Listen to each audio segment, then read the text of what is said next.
অনেক বেশি ঝালঝাল করে হাঁসের মাংস খাওয়ার পারফেক্ট টাইম কোনটা বলেন তো? এই শীতের সময়। শীত মানেই হচ্ছে হাঁসের মাংস, হাঁস না খেলে শীত তো জমবেই না। তো আমিও এখানে হাঁসের মাংস রান্না করে নিচ্ছি। তো রেসিপি শেয়ার করার কোনো কিছুই নেই, কারণ সবাই আমার থেকে অনেক বেশি বেশি ভালো রাঁধুনি। আমি যেভাবে রান্না করি সেটাই শুধুমাত্র আপনাদের সাথে শেয়ার করছি। এখানে প্রথমে একটু বেশি করে তেল দিয়ে তার মধ্যে পেঁয়াজ রসুন যা যা লাগে আর কি মাংস রান্না করতে সব মশলাপাতি দিলাম। আর হাঁসের মাংসে সব কিছু একটু বেশি বেশি দিই আমি। মানে হাঁসের একটা স্মেল থাকে, ওটা হচ্ছে একটু মশলাপাতি বাড়ায় দিলে ওই স্মেলটা থাকে না। তো যাই হোক, সব কিছুকে দিয়ে খুব ভালোভাবে ভেজে তারপর হচ্ছে কষিয়ে নিচ্ছি। মশলাটা খুব ভালোভাবে কষানো হয়ে গেলে এর মধ্যে আজকে আমি ব্যবহার করব হচ্ছে নারিকেলটা আগে থেকেই কুচি করে কেটে রেখেছিলাম। তো নারিকেলটা দিয়ে আরও কিছুক্ষণ নাড়াচাড়া করে নিলাম।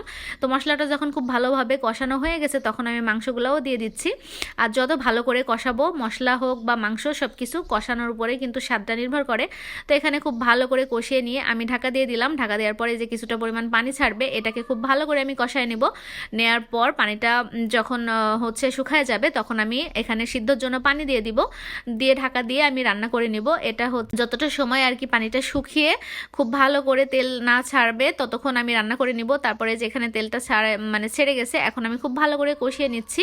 কষিয়ে নেওয়ার পর এই পর্যায়ে কেউ যদি শক্ত শক্ত মাংস পছন্দ করেন এভাবেই খেতে পারেন। তো আমি হাঁসের মাংসটা একটু নরম খেতে পছন্দ করি, এই কারণে আবারও একটু পানি দিলাম আর কয়েকটা কাঁচামরিচ দিয়ে ঢাকা দিয়ে দিলাম। ঝোলটা শুকিয়ে গেলে ব্যাস আমার রান্না রেডি।